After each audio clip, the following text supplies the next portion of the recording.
Welcome back to CBS This Morning. Saturday, coming up, a mammoth undertaking in the field of genetics. How a team of researchers is trying to bring an ancient creature back to life and open the door to more remarkable revivals. And Sin City lights up. Just hours ago, Las Vegas allowed the sale of recreational marijuana.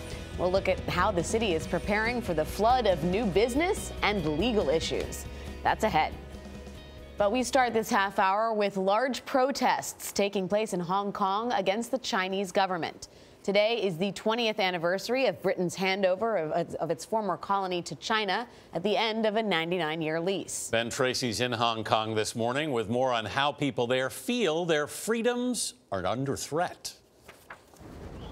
Good morning. This city is the only place in China where you can openly protest against the government, and that's because when Hong Kong was handed back from Great Britain, it retained most of the freedoms that it had.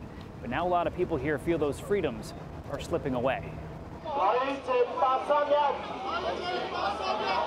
Thousands of people filled parts of downtown Hong Kong Saturday, demanding that the Chinese government respect the city's special status and the rights that come with it.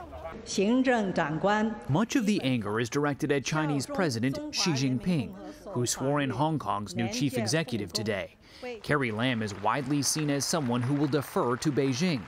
This is President Xi's first trip to Hong Kong since taking office 5 years ago, and the Chinese government is clearly trying to show its strength while celebrating the handover anniversary. We don't celebrate, we mourn. Jason Inge is a lawyer and author.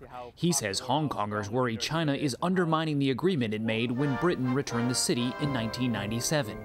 Known as One Country, Two Systems, Hong Kong is part of China but retains a high level of autonomy and rights such as freedom of speech and an independent judiciary. The hope at the time was that this city of 7 million people would help make the rest of China more open and free. Do you think China is becoming more like Hong Kong, or is Hong Kong becoming more like China? The general sense that China will slowly democratize and Hong Kong will benefit from that seems to be a pipe dream. And in the past, 5 or 6 years, we've seen really an acceleration of China's political agenda on Hong Kong. Beijing is tightening its grip. It recently blocked pro-independence lawmakers from taking office and abducted 5 publishers who sold books critical of the Chinese government. Lam Wing-Ki was detained for 8 months and says he was forced to sign a confession. He says if the Chinese government does not follow Hong Kong's constitution, the city will have no choice but to push for independence. Most people here don't believe China would ever allow Hong Kong to be truly independent, but protests like this have soared more than 200% in the past decade because people here fear their way of life is under attack.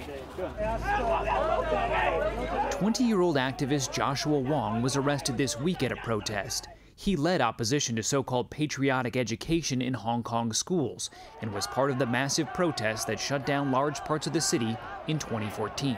This 20th anniversary is being called a celebration by some. How does it feel to you? It's not the time for celebration. It's time for demonstration. They hope to turn to be one country, one system.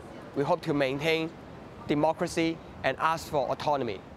But in his speech before he left Hong Kong, Chinese President Xi Jinping gave a pretty stern warning. He said that any challenge to China's sovereignty or the central government's authority crosses a red line and won't be tolerated. Anthony?